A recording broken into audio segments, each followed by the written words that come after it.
வணக்கம். South Indian cine television artist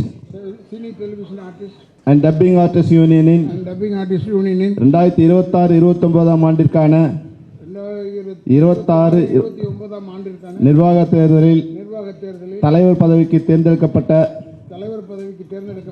Radha Ravi ஆகிய நான் சங்கத்தின் வளர்ச்சிக்கும் உறுப்பினர்களின் நலனுக்கும் விருப்பு வெறுப்பின்றி தன்னலம் கருதாது அயராது பாடுபடுவேன் என்று இதன் மூலம் உறுதி கூறி எனக்கு அளித்த தலைவர் பதவியை உளமாற ஏற்றுக்கொள்கிறேன். South Indian cine and television artist and dubbing artist யூனியனின் cine television artist and dubbing artist யூனியனின் 26-29 ஆண்டிற்கான 26-29 ஆண்டிற்கான நிர்வாக தேர்தலில் பொதுச் செயலாளர் பதவிக்கு தேர்ந்தெடுக்கப்பட்ட TNB கதிரவன் ஆகிய நான் சங்கத்தின் வளர்ச்சிக்கும் உறுப்பினர் நலனுக்கும் விருப்பு வெறுப்பின்றி அயராது பாடுபடுவேன் என்று இதன் மூலம் உறுதி கூறி எனக்கு அளித்த பொதுச் செயலாளர் பதவியை உளமாற ஏற்றுக்கொள்கிறேன். நன்றி. அனைவருக்கும் வணக்கம். போட்டியின்றி தேர்ந்தெடுக்கப்பட்ட அனைவருக்கும் என்னுடைய வாழ்த்துக்கள்.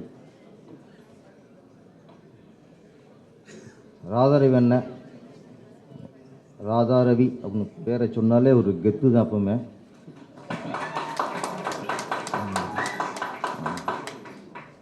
அயராதவன், அசராதவன், அடங்காதவன், எல்லாத்துக்கும் மொத்த உருவம் அண்ணன் தான். நிரந்தர வெற்றிக்கு சொந்தக்காரர். ராதாரவினால வெற்றி தான். என்ன அவருக்கு இந்த தடவை கொஞ்சம் போர் அடிச்சிருக்கோம். போட்டு அவங்க ஒன்று சொல்ல இவங்க ஒன்று சொல்ல அது அப்படி தேடி சந்திக்கும்போது கொஞ்சம் அது ஒரு கெத்து. அன்னபஸ் ஆகும்போது கொஞ்சம் போர் அடிச்ச மாதிரி தான் இருக்குது.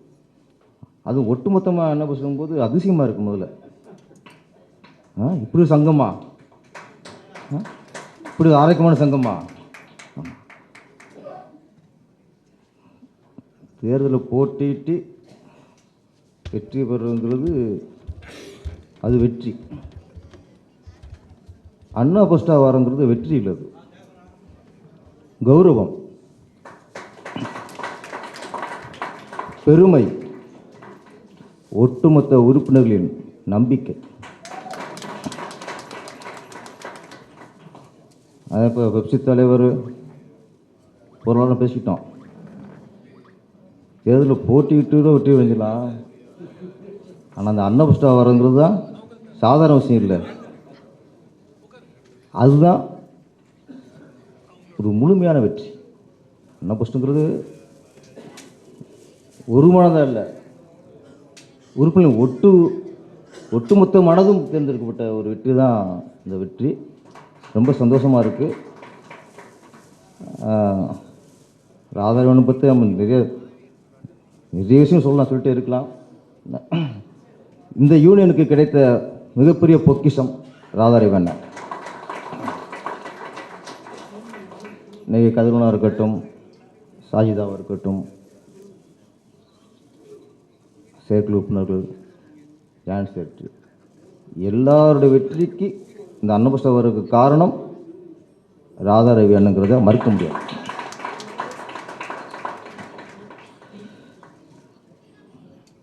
டப்பிங் அப்படிங்கிறது நாங்கள் இயக்குனர் படத்தை பண்ணிடுவோம். எங்களுக்கு 2 பேர் தான் எங்கள் கனவு நிறைவேற்றுறவங்க. ஒன்று கேமராமேன், நாங்கள் என்ன நினைக்கிறோமோ விஷுவலாக கொண்டு வருவாங்க. அப்புறம் டப்பிங் ஆர்டிஸ்ட். சில கதாநாயகிகள்லாம் நாங்கள் சொல்ல டைலாக் ஒப்பிச்சுட்டு போயிடுவாங்க. நாங்கள் எடிட்டிங்கில் பார்க்கும்போதே அதில் உயிர் இருக்காது. ஆனால் டப்பிங் பேசினதுக்கப்புறம் எங்களுக்கே படத்தில் ஒரு கான்ஃபிடன்ட் வரும். அந்த உயிரை கொடுக்குறது தான் நீங்கள்.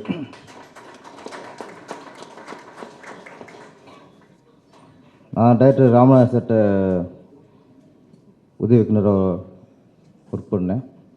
எங்கள் ராமநாதன் சார் வந்து ராதாரவணனுக்கு அவ்வளோ க்ளோஸ், அவ்வளோ பெரிய நண்பர்கள் அவருக்கு. அப்போ நான் அஸ்னா ஒர்க் பண்ணும்போது டப்பிங்கில் இருப்போம், சின்ன சின்ன வாய்ஸ் தான் கொடுப்போம், ஒரு வார்த்தை 2 வார்த்தை எல்லாம் கொடுக்குறது.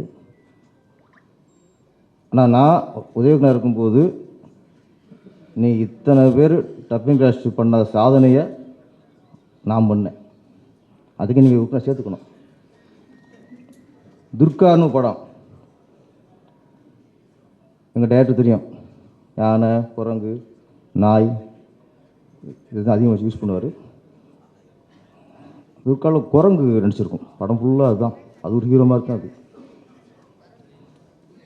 அது குரங்கு ஒரு அப்பப்போ இந்த கோமா கத்தும்,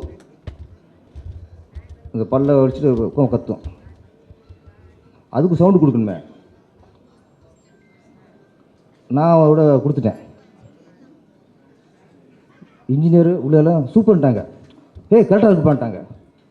எனக்கு ரொம்ப பெருமையாக போச்சு, அப்பா குரங்கு கரெக்டாக கத்திட்டோம் அப்படின்ட்டு. இப்போ தான் அந்த காப்பி பேஸ்ட் எடுத்து ஃபுல்லாக போடுவாங்க, அப்போ அப்படி இல்லை, எத்தனை முறை கற்றுனாலும் அத்தனை முறையும் படத்தில் கற்றணும். ஒரு முறை கற்றிட்டேன்னா எல்லாம் பாடிட்டாங்க, படத்தில் 300 தடவை கத்திருக்கு குரங்கு. திருப்பி ஒவ்வொரு என்ன கூப்பிட்றாங்க, எங்கேயா அவன் அங்கேயா அவன்ட்டு, கத்தியாமா. நான் திருப்பி கத்தி கத்தி கடைசி ஏண்டா குரங்குக்கு டப்பிங் கொடுத்தோம். அதனால் மனிதனுக்கு டப்பிங் கொடுக்கலாம் பெரிய விஷயம் இல்லை, எப்போயுமே நினைக்காதீங்க. நான் குரங்கு டப்பிங் கொடுத்தவன், இந்த ஒரு காரணத்துக்காக எந்த கட்டணமும் இல்லாமல் ராதாரவனை உடனே என்னைய மெம்பர் ஆக்குங்க. நன்றி, வணக்கம். அனைவருக்கும் காலை வணக்கம். இந்த நிகழ்வு வந்து ஒரு ப்ரைடு. நம்ம தலைவரை தேர்ந்தெடுத்திருப்போம், ஆனால் இன்றைக்கி நீங்கள் தேர்ந்தெடுத்தது வந்து மாபெரும் தலைவர்.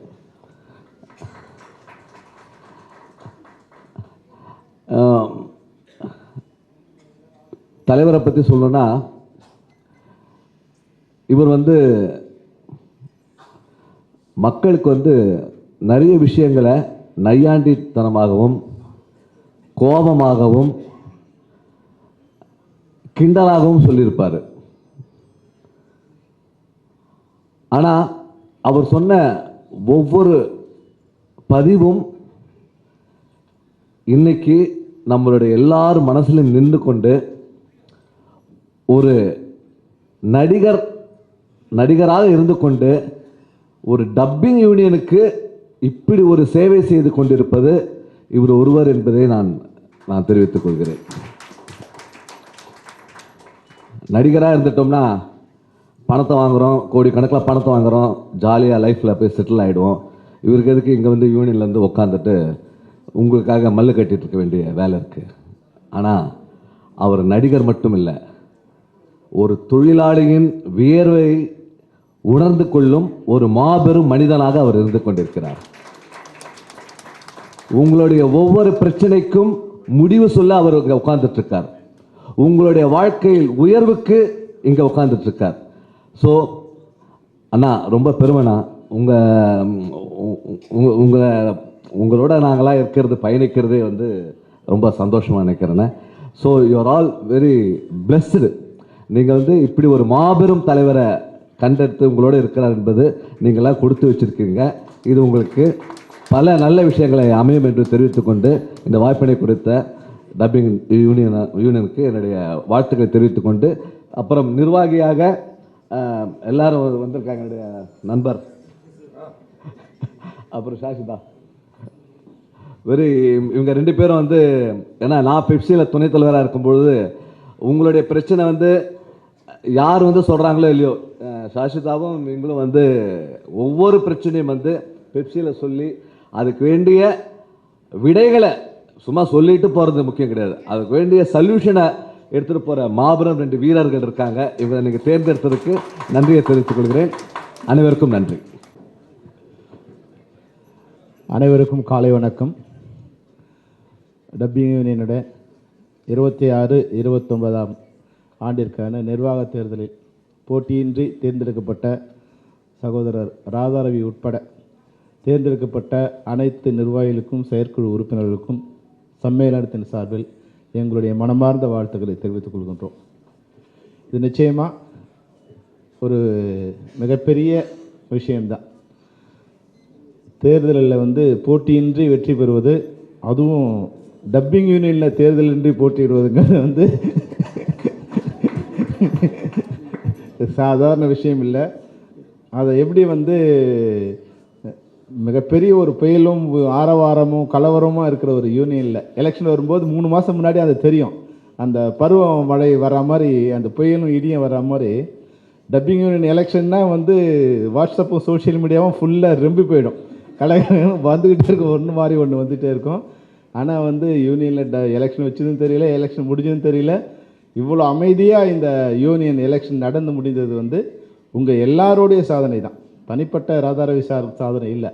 ஏன்னா எல்லா யூனியன்லையும் விளங்காத ஒரு 4-5 பேர் இருப்பான், அவனாவது போடுவான். இப்போ பாரதி ராஜா சார் நிற்கும்போது எங்கள் யூனியனில் முரளின்னு ஒருத்தன் போடுவான். என்ன சொன்னாலும் அவன் ஒரு 3 ஓட்டு தான் வாங்குவான், ஆனாலும் அவன் போடுவான். அவர் டைரக்டர் சொல்லுவார், செல்வமணி அவமானமாக இருக்குடா எனக்கு டே என்ன சார் விட்டுடுங்க சார், என்ன ஏன்பா என்னை யாராவது எடுத்து பாலச்சந்தர் பாலுமகேந்திரா இவங்க யாராவது போட்டிட்டா பரவாயில்லையா, இன்னையா நீ முரளி வச்சேன் அவன் ஒரு ஆள். ஏன்னா அவனை கேட்டால் சார் பேப்பரில் பாரதி ராஜா எடுத்து முரளி போட்டின்னு வருது இல்லை, என் ஓட்டை கூட நான் போட்டுக்கலாம் பரவாயில்ல, ஆனால் எனக்கு பேர் வரணும். இது மாதிரி சில பேர் இருப்பாங்க, எல்லா யூனியன்லையும் இருப்பாங்க. ஆனால் அதையெல்லாம் இல்லாமல் ஒரு அமைதியாக இந்த தேர்தல் நடத்த முடித்தது சாதாரண விஷயம் இல்லை. உண்மையாக டப்பிங் யூனியன் நான் பெருமைக்காகவோ இல்லை புகழ்வதற்காக சொல்லலை. ராதாரவி சார் நம்ம தீனா சொன்ன மாதிரி ஒரு நடிகனாக இருந்தால் இப்போ மொத்தமாக 1.5 கோடி ஊழல் எவ்வளோ சார்? ஊழல் மொத்தம் உங்கள் ஊழல் எவ்வளோ? 1.5 கோடியா? உங்கள் ஊழல் மொத்தம் எவ்வளோ இப்போ? 1.5 கோடி இல்லையா? இந்த 30 வருஷத்தில் 1.5 கோடி தான் அவரால் ஊழல் பண்ண முடிஞ்சிருக்கு. இல்லை சாதாரண ஒரு 4-5 படம் நடிச்சிருந்தாவே இந்த 1.5 கோடி வந்திருக்கும். ஏன் சொல்கிறேன்னா, ஏதோ ஒன்று சொல்லணும்னு ஒரு அவமானப்படுத்துறதுக்கு இது ஏதோ ஒரு விஷயத்த சொல்லிகிட்டு இருப்பாங்க. சில நேரங்களில் நம்ம சில விஷயம் செய்வோம். எல்லா விஷயமும் நான் தான் புலன் விசாரணை எடுத்தேன், நான் தான் கேப்டன் படம் எடுத்தேன், நான் தான் செம்பர் எடுத்தேன், நான் தான் அதிரடி படையும் எடுத்தேன். அந்த படம் ஜெயிக்கும், இந்த படம் ஜெயிக்காது நான் எடுக்கிறது இல்லை. எல்லா படத்தையும் ஜெயிக்கிற படமாக தான் நம்ம நினச்சி எடுப்போம். சில படம் தோல்வி அடையும். அது மாதிரி நம்ம தலைமை பொறுப்பில் இருக்கும்போது சில விஷயங்கள் சரியாக வராது. 100 விஷயத்தையும் கடவுளால் கூட சரியாக பண்ண முடியாது. அப்போ நாம் மனிதர்கள் தான், சில விஷயங்கள் தவறாக முடியும். அதில் சுயநலம் இருக்கா இல்லை உள்நோக்கம் இருக்கா, இதையெல்லாம் பார்க்கணுமே தவிர ஏதோ ஒரு விஷயம் நடக்குதுன்னா அதை பெருசு பண்ணிட்டு அதையே நோண்டிக்கிட்டு இருக்கிறது சரியான விஷயமா இருக்காது. அதுதான் நான் எல்லாருக்கும் சொல்ல விரும்புகிற விஷயம். ஏன்னா ரவி சார் எப்படின்னா, அவர் 100 ஃபோன் பண்ணார்னா அதில் 98 ஃபோனு என்னப்பா எப்படியா இந்த முடிச்சிருப்பா, இந்த எங்கே நண்பன் ஒர்க் பண்ணுறாங்க சொல்ல முடியும், இது பண்ணுறாங்க அப்படின்னு தான் இருக்குமே தவிர அந்த படத்தில் எதாவது சான்ஸ் இருக்கா, இந்த படத்தில் சான்ஸ் இருக்கா, ஒரு ஃபோனும் எனக்கு வந்ததே இல்லை. அப்போது ஒரு தலைமை பொறுப்பில் ஒருத்தர் இருக்கும்போது தன்னுடைய உறுப்பினர்கள் நலனுக்கு தன்னுடைய அதிகாரத்தை தன்னோட நட்பை பயன்படுத்துறது இருக்கு இல்லையா, அதுதான் ஒரு சிறந்த மனிதனுக்கு உண்டான விஷயம். அவர் ஒரு தலைவராகவே நான் அவர் பார்க்குறதில்ல. ஒரு பெரிய அண்ணன் வீட்டுக்கு பெரிய அண்ணன் இருந்தால் வந்துட்டு வாடாங்க வா வா வா, வெளியே பேசுகிறவனுக்கு ரொம்ப கஷ்டமாக இருக்கும். ஆனால் கேட்குறவனுக்கு அதை பற்றி இப்போ இன்னொருத்தனை வாடான்னு நம்ம இன்னொருத்தன் நம்மளை கூப்பிட்டா நம்ம ஒத்துப்போமா? இப்போ நிறைய பேர் ஒரு வாடா வா போடான்னாரு வேறு மாதிரிலாம் கூப்பிட்டாரு.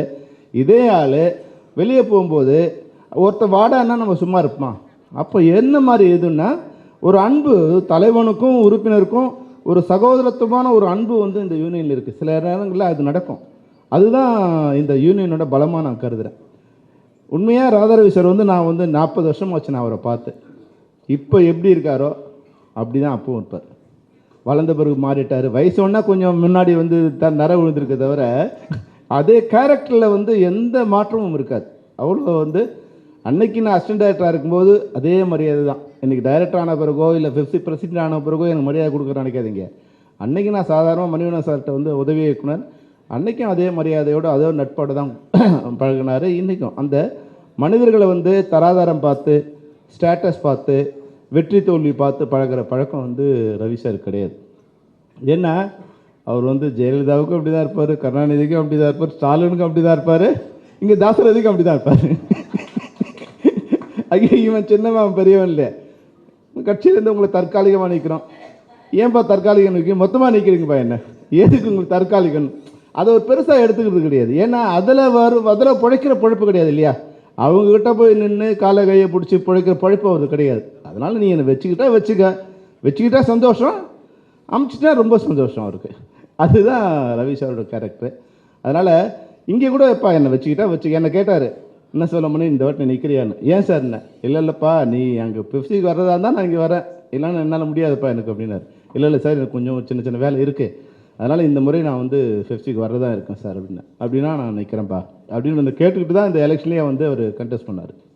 அதுபோல் அடுத்து வர்ற ஒரு நிர்வாகிகள் கூட கதிராக இருக்கட்டும், ஷாஜித்தாவாக இருக்கட்டும், பெப்சியோட மிகச்சிறந்த நிர்வாகிகளில் வந்து ஷாஜித்தா ஒருத்தர்.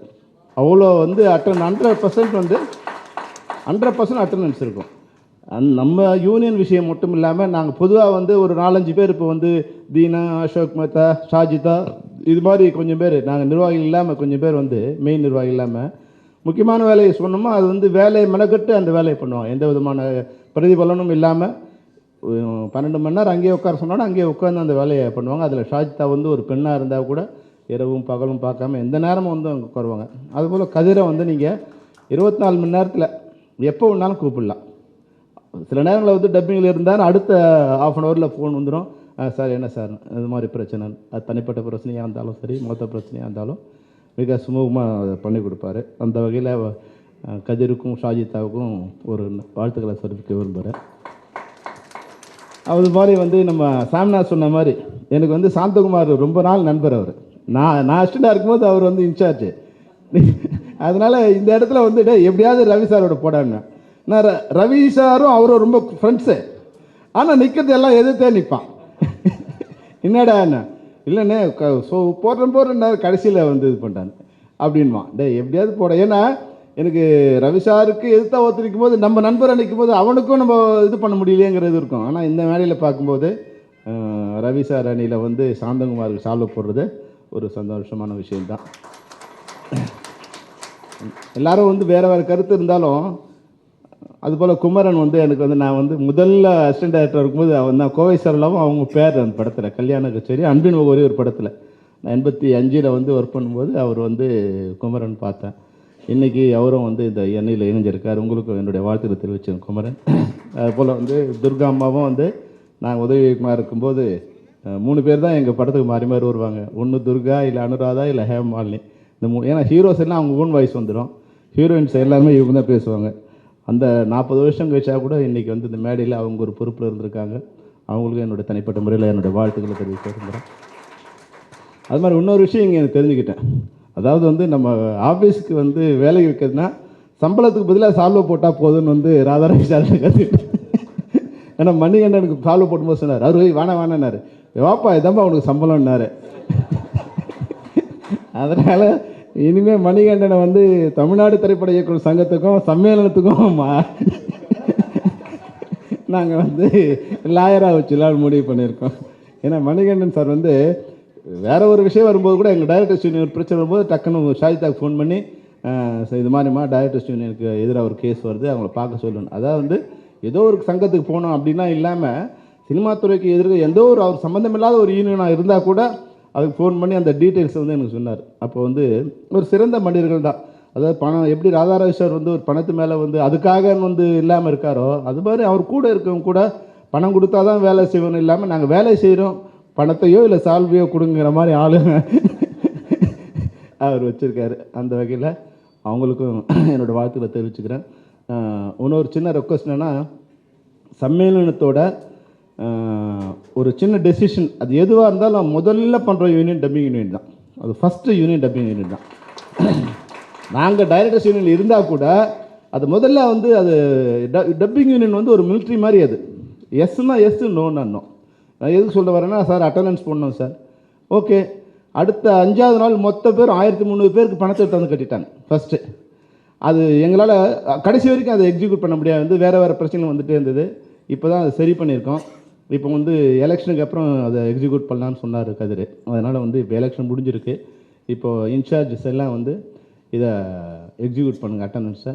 அது மாதிரி பயோமெட்ரிக்கும் அது கொண்டு இது பண்ணியிருக்கோம், டைரக்டர் ஸ்டார்ட் பண்ணியிருக்கோம். அதனால் ஒன்லி கார்டு மட்டும் இல்லாமல் ஜஸ்ட்டு நீங்கள் உங்கள் அந்த கேமரா முன்னாடி நின்னாவே உங்களோட அட்டண்டன்ஸ் ப்ரெசென்ட் ஆகிடும். இது வந்து என்னென்னா ஒரு ஒழுங்கு வரும். நம்ம இண்டஸ்ட்ரி இப்போ ஒரு அன்ஆர்கனைஸாக இருக்குது இல்லைங்களா, இது கொஞ்சம் கஷ்டம்தான். முதல்ல வந்து அந்த ட்ராக்கில் போகிறது கொஞ்சம் கஷ்டம்தான். அதை வந்து இன்சார்ஜாக இருக்கவங்க நீங்கள் அதை சரி பண்ணிட்டீங்கன்னா எல்லா மெம்பருக்கும் அவங்க எப்போ ஒர்க் பண்ணாங்க, அந்த குறிப்பிட்ட கால நேரம் என்ன, எந்த காஸ்ட்டில் ஒர்க் பண்ணாங்க, அதை கரெக்டாக கால்குலேட் பண்ணி அவங்களோட சம்பளம் வந்து எந்த பிரச்சனையும் இல்லாமல் வந்து சேர்ந்துடும்.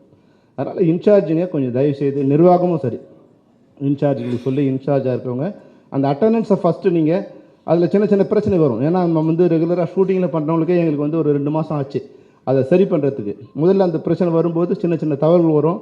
அதனால் அந்த தவறு வர காரணம் சொல்லி நீங்கள் வந்து அதை ரிஜெக்ட் பண்ணாதீங்க.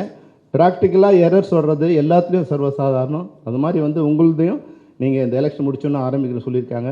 இது நீங்கள் அதை செட்ரைட் பண்ணிட்டீங்கன்னா அது வித்தின் அ மந்த்து, குறைஞ்சபட்சம் இந்த மே மாதத்துலேருந்து உங்களுடைய ஊதியம் உங்களுடைய அக்கௌண்ட்டுக்கு நேரடியாக வர்ற மாதிரி அதை பண்ணக்கூடிய முயற்சி நாங்கள் முடிக்கிறோம்னு நான் நினைக்கிறோம். அதனால் நீங்கள் இப்போ அதை ஸ்டார்ட் பண்ணிட்டீங்கன்னா நல்லது. அது மாதிரி வந்து கதிருக்கும் ஷாஜித்தாவுக்கு கொண்டு ஒரு வேண்டுகோள்னா, எப்படி நீங்கள் அட்டண்டன்ஸ் கார்டு சீக்கிரம் முடிச்சிங்களோ அது மாதிரி பயோமெட்ரிக் பண்ணுறதுக்கு எல்லோரும் ஒரே நாள் ஆர்கனைஸ் பண்ணிங்கன்னா அப்புறம் பண்ணலாம். இல்லை எங்கெங்கே வர சொல்கிறீங்களோ அதை வந்து பண்ணலாம். அது அடுத்த வர்க்க சரியாக இருக்கும். மற்றபடி இந்த நிர்வாக தேர்தலில் போட்டியின்றி தேர்ந்தெடுக்கப்பட்ட அனைவருக்கும் சம்மேளனத்தின் சார்பில், இயக்குனர் சங்கம் சார்பில் எங்களுடைய வாழ்த்துக்களை தெரிவித்துக் கொள்கிறோம். நன்றி, வணக்கம். தலைமை பொறுப்புன்றது சாதாரணம் இல்லை. இந்த மாதிரி ஒரு சின்ன சின்ன விஷயங்களில் நம்ம தலையிட்டு இதெல்லாம் செய்யணும். இதெல்லாம் செய்கிறது நம்ம வேலையானா, இப்போ போட்டியின்றி தேர்ந்தெடுக்கப்படாமல் ஒரு போட்டியோடு இருந்திருக்கும். என்னை போன தடவை ஒருத்தர் தலைவர் பதவிக்கு நிற்கும் போது அவரால் நடக்கவே முடியாது, அவரால் வரவே முடியாது யூனியனுக்குன்னு சொல்லிட்டாங்க. ஆனால் இந்த நம்ம மக்கள் இருக்காங்கள்ல, அவங்களுக்கு இருக்கிற ஒரு ஞானம் உனக்கு இருக்க வேணாம். நான் நடக்க தான் முடியல, பேச முடியுதில்ல, அதை நம்பி எனக்கு தான் வாக்களித்தாங்க. அப்பவும் ஜெயித்தேன். இது ஏன் நான் சொல்கிறேன்னா, அப்புறம் திருப்பி எல்லாருக்குமே கூப்பிட்டு பேசினேன். என்னை எதிர்த்து பேசினேன், அவங்க கொண்டவங்க என்ன திட்டி எனக்கு இந்த 1.5 கோடி ரூபாய் திருடி இருக்கேன்னு சொன்னாங்கல்ல, 1.5 கோடி இல்லையா, நிறைய பேர் சொல்ல சொல்ல எனக்கு வாக்குகள் அதிகமாகும். ஏன்னா 1.5 கோடி வந்து இது ஒரு இடமே அல்ல. அப்படி வந்து எதையாவது ஒன்று சொல்லி ஜனங்க மனசை மாற்றிடலான்னு தைரியம் இருந்தால் அவர் நிற்க முடியுமா? நீ தான் நின்று தோத்தி, அப்புறம் எதுக்கு உனக்கு? ஏற்கனவே தோத்துட்டில்ல, அதிகமாக ஓட்டு கிடைக்க போதா? இல்லை. இப்போ நம்ம விலகிறதுனால நமக்கு என்ன இதுக்கு லாபம்? நான் எல்லோரையும் அனுசரிக்கணும்னு சொல்லி தான் நானே ஃபோன் பண்ணேன். எதிரியாக நினைத்து கொண்டு இருக்கும் ஒரு சகோதரருக்கு என் பீரியடில் அவரை எடுக்கவே இல்லை. இருந்தாலும் அவருக்கு நான் பேசினேன், ஃபோனில் பேசினேன். வீட்டுக்கு வாயா பேசலாம், இல்லைன்னா நீ சொல்லு, பொது இடம் சொல்லு, வீட்டுக்கு வரதுக்கு தான் யோசிப்பாங்க. இந்த ஒருத்தர் பேட்டி கூட எடுக்கிறதுக்கு, ஐயோ அவர் யூனியனுக்கு போனால் என்ன அவன் யூனியனுக்கு வந்தால் வாயா வந்து இங்கே இடு. ஏன்னா I am the president of dubbing union. நீ இங்கே தான் வந்து என்ன எடுக்கணும், என் வீட்டில் எடுக்கக்கூடாதுன்னு சொன்னேன். எடுத்தால் எடுக்கிறாங்க, எடுக்கலைன்னா போகிறாங்க, அவ்வளோதான். உங்களுக்குலாம் ஏன் நான் சொல்கிறேன்னா, இப்போ கூட போனது இந்த தடவை நான் நிற்கிறதாவே இல்லை. கதிர் சொன்னாப்புல, இல்லைண்ணே 3 வருஷம் ஆக்கிட்டோம். 3 வருஷம் ஆக்கினதுனால அது கூட செல்வமணி சாரை கேட்டு தான் நான் ஆக்கினேன். ஏன்னா பெப்சிக்கு ஒட்டி போகணும். நம்ம பெப்சியோட ஒத்து இருந்தால் தான், பெப்சியின் தலைவர் செல்வமணி ஆகிறதாலும் சரி, யாராக இருந்தாலும் சரி, பெப்சியை ஒத்து போக வேண்டும் இந்த யூனியன். 24 யூனியனில் இது ஒரு யூனியன் ஆச்சு, கிராஃப்ட். அதற்காக சொல்கிறேன். நீங்கள் அதெல்லாம் எதிர்த்தெல்லாம் போக முடியாது. இப்போ நமக்கு யாரோ இன்னொரு யூனியன் போட்டிக்கு ஆரம்பித்து உடனே பேர் வாங்கலாம் முடியாதுடா. எவ்வளோ தடவை தான் சொல்கிறது, டயர்டாகிட்டேன் நான் சொல்லி சொல்லி சொல்லி. சரி வேணாண்டா, இந்த கருமத்தை ஒழிச்சு கட்டுவோன்னு சொல்லிட்டு கதைக்கிட்ட சொன்னேன். நான் வரலையா, தலைவருக்கு வரல, ஒன்றும் வரல, போய யாராவது எடுத்துங்க. அப்புறம் செல்வமணிகிட்ட கேட்டால் அவர் நிற்கிறேன்னு சொல்லிட்டு, இந்த ரங்கநாத மாப்பிள்ள சும்மா இருக்க மாட்டான், ஃபோன் பண்ணிக்கிட்டே இருப்பான். இல்லை செல்லுமணி நிற்கிறாருண்ணா, செல்லுமணி நிற்கிறாரு.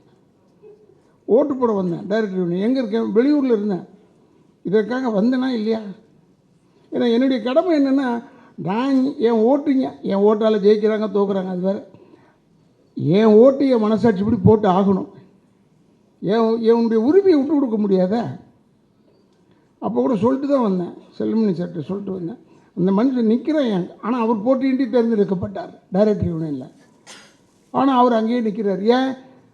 10 பேரை தேர்ந்தெடுத்தால் போதும்னு சொல்கிறாங்க. அந்த 10 பேர் 11ஆவது ஆள் ஒருத்தர் நிற்கிறான். ஏன் அங்கே வந்தது வேணேன். திருப்பி எல்லோரும் நில்லு. எதுக்கு இது? கடைசியில் ரிசல்ட்டு பார்த்தா என்ன? அவங்க அப்படியே நின்று இருக்கலாம், ஜெயிச்சிருக்கலாம். போயிருந்தா டைரக்டர் யூனியனில் எலெக்ஷன் இல்லை இந்த தடவை நியாயமாக. அது யாராவது ஒருத்தர் இதை என்ன ஏற்றுக்கூட ஒரு தம்பி நின்னு சொல்ல பாருங்க. அவன் வாங்கின ஓட்டு 32 ஏதோ வாங்கியிருக்கான். எதுக்கு இந்த கருமத்தை போய் நின்றுட்டு 32 ஓட்டு வாங்கினா உனக்கு 32 பேர் தான் ஆதரவுன்னு அர்த்தம். 1500 பேரில் உனக்கு 32 பேர் தான் ஆதரவுன்னு அர்த்தம். ஏன்னா நீ என்ன 450 ஓட்டு வாங்கி நான் 451 வாங்கி ஜெயிச்சிருந்தா நீ நியாயம். நீ சொல்கிறது 32 எங்கே இருக்குது, 800 எங்கடா இருக்கு? சரி, ரொம்ப வருத்தப்படுறேன் நான். அதில் எல்லாம் நல்ல நண்பர்கள் தான் நமக்கு. அவர் சொல்லி பார்த்தது செல்லுமணி கேட்கவும் மாட்டார். முதல்ல கொஞ்சம் அப்படி இப்படின்னு இருந்தார். எல்லாரையும் அனுசரித்தார். அவர் அனுசரிக்கிறது தப்பு. செல்லுமணி நான் போய் சொன்னேன், நான் இல்லைன்னு சொன்னேன். இப்போ அவரே தெரிஞ்சுக்கிட்டு இவங்ககிட்ட என்ன சொன்னாலும் கேட்க மாட்டுறாங்க. அண்ணன் ஆமாம், என்ன செய்ய முடியாது? ரோட்டில் ஒருத்தன் மலம் போயிட்டே இருக்கும்போது வெள்ளரிக்காய் தின்னான். ஒன்று வெள்ளரிக்காய் தின்னு, இல்லைன்னா மலத்தை தின்னு விட. மலம் போயிட்டு இருக்கிறதுக்கு அப்புறமா தின்றான்னா என் சொந்த வெள்ளரிக்காய் தொட்டு தின்னா நான் என்ன செய்ய முடியும்? அதுக்கு நன்றி கெட்ட பையன். எவ்வளோ உழைச்சிருக்கோம், உங்களுக்கு விலாசம் கொடுத்துருக்கோம். சும்மா அடிக்கிறப்ப சும்மா அடிக்கிறது. இவர் வந்தார், அவரை வச்சு நான் மலேசியா போனேன். யாரை வச்சு மலேசியா வந்தார் சொல்லு? இறந்து போயிட்டான் செல்வராஜ், பாவம். அவன் தலைவராக இருக்கும்போது தான் இவங்கெல்லாம் நீக்கப்பட்டவர்கள். நான் தலைவராக வந்தோன்னு அவங்களெல்லாம் சேர்த்துக்க கூடாது. ஏன்னா அவர் எதுக்காக நீக்கினார்னு பார்க்கணும். அதுக்கு ஒரு ப்ராப்பர் வே இருக்குது இவங்களை சேர்க்கறதுக்கு. அதுக்கு ஒத்து வந்தால் எல்லாருமே சேர்ப்போம். நீ 2 வருஷம் இங்கே சொந்தா கட்ட மாட்ட, ஆனால் நான் வருவேன் பேசுவேன்னா என்ன அர்த்தம்? அது இந்த தமிழ்நாட்டுக்குள்ளே முடியாது. நீ வெளியே எங்கேயாவது பேசு. அவன் கேட்டான் உன்னை பற்றி கவலைப்பட்டிருந்தா தானே யாருக்காவது. உடனே அவர் கவிஞர் மேலே கோபம். அதனால தான் ராதாரவியை பழிவானார். உன்னை பழி வாங்கி நான் என்னத்தை செய்ய போகிறேன்? ஏன்னா என்னுடைய லெவலே கிடையாது. நீ என் லெவல் கிடையாது. நீ முதல்ல எனக்கு வீடு இந்த தெருவில் ஆரம்பித்தா அந்த தெரு வரைக்கும் இருக்குது என் வீடு. அவ்வளோ பெருசு வச்சுருக்கேன். உன்கிட்ட இருக்கா? கிடையாது. எதுக்கு இதை பேசிக்கிட்டு? நான் தற்பெருமைக்கெல்லாம் சொல்ல. இப்போ கூட சொன்னாங்க ஒரு சினிமாவை ஓட்டுவிட்டு என்னுடைய இழப்பு என்ன ஒரு 600 படம் செஞ்சுருப்பேன், அவ்வளோதான். ஏன்னா பிரச்சனைகள் வரும்போது, என்னுடைய உறுப்பினர்களுக்கு பிரச்சனை வரும்போது போய் அங்கே போய் உட்காந்து பேசும்போது சப்ஜெக்டை விட்டுடுறாங்க. சப்ஜெக்ட் இந்த தயாரிப்பாளர் யாரோ ஒருத்தர், அவர் பணம் கொடுக்கல இவருக்கு, எங்கள் ஆளுக்கு. அதை பற்றி பேச போகும்போது சப்ஜெக்டை விட்டுடுறாங்க. இவங்க பணம் கொடுக்கலன்ற சப்ஜெக்டை விட்டுட்டு ஆப்ஜெக்ட் யாரானா ராதாரவி என்னை பிடிக்கிறாங்க. இவனை பிடிச்சா, ஏன்னா இவன் ஹீரோ கிடையாது. அடியே, ஹீரோலாம் பிறப்பதில்லை, உருவாக்கப்படுகிறார்கள். ஞாபகம் வச்சுக்க. ஆனால் இந்த பேர் புகழோடு இருக்கிறது நம்முடைய உழைப்பில் தான் இருக்கிறதே தவிர சும்மா சுயம்பா யாராவது இவர் ராதாரவி பெரிய ஆளுப்பான்னு சொல்கிறது அல்ல. ஏன் நான் சொல்கிறேன்னா, நான் தென்னிந்திய நடிகர் சங்கத்தில் தலைவராக இருக்கும்போது கூட ஆர்எஸ் மனோகர் சார் எனக்கு செயலாளர். அவருடைய எக்ஸ்பீரியன்ஸ்னா நான் என்ன, வி கோபாலகிருஷ்ணன் என்னுடைய செயலாளராக இருந்தார். நான் தான் தலைவர். நான் அதுக்காக எனக்கு வி கோபாலகிருஷ்ணன் செயலாளர்றாங்க அப்படி சொல்ல முடியாது. அவங்க எக்ஸ்பீரியன்ஸ் என்ன, அவங்களாம் குவிந்து கிடக்கும் விஷயங்கள், நாங்கள் சும்மா கொட்டி கிடக்கிறவன் நான். அவங்க பெரிய கோபுரமாக இருக்கக்கூடியவர்கள். கூட சொன்னாங்க நல்ல பேர் கிடைக்கணும்னு. நல்ல பேர்லாம் கிடைக்காது, நல்ல பேர்லாம் கஷ்டம். நல்ல பேருன்றது கடவுள்கிட்ட போய் ஒருத்தன் கேட்டான், என்ன வேணும் கேட்டார், எனக்கு நல்ல பேர் வேணும்னு. ஏடாங்கடா எனக்கே கிடைக்கல, அது இன்னும் உனக்கு எப்படி கிடைக்கும்னு கடவுள் சொன்னான். அந்த மாதிரி தான் இது கிடைக்காது, நல்ல பேர்லாம் கிடைக்காது. நல்ல பேர் கிடைக்கணுன்றதுக்காகலாம் ஒர்க் பண்ணக்கூடாது. I am the president, what is my rule, what is my saying, என்னுடைய என்ன எங்கே என் குரல் ஒலிக்குமோ அங்கே ஒலிச்சு தான். இப்போ பெப்சிக்கு ஏன் வரேன்னா, இந்த தொழிலாளர் இல்லைன்னா இந்த சினிமாவே இல்லைடா. இந்த தொழிலாளர்கள் 24 கிராஃப்ட் இல்லைன்னா இந்த சினிமா கிடையாது. இது தெரிஞ்சதுனால தான் 2 ஆக்கணும்னு பார்த்தாங்க. 2 ஆக்கிறதுல என்ன பிரச்சனை இருக்குது? உங்களுக்கு தான் பிரச்சனை. எது 2 ஆனாலும் உங்களுக்கு தான் பிரச்சனை. புரியுதா? எது 2 ஆகட்டும் பிரச்சனை. பிரச்சனை இல்லாமல் கூப்பிட்டுட்டு போகிறான் பார், அவன் தான் புத்திசாலி. அதை பாராட்டணும். புதிதாக பதவியேற்றுகிற அனைவருக்கும் ஒளிப்பதிவாளர் சங்கத்தின் சார்பாகவும் தனிமனிதனாக இளவரசின் சார்பாகவும் என்னுடைய வாழ்த்துக்களையும் உங்களுடைய பாராட்டுக்களையும் அன்போடு தெரிவித்துக் கொள்வது என்னுடைய அடிப்படை கடமை.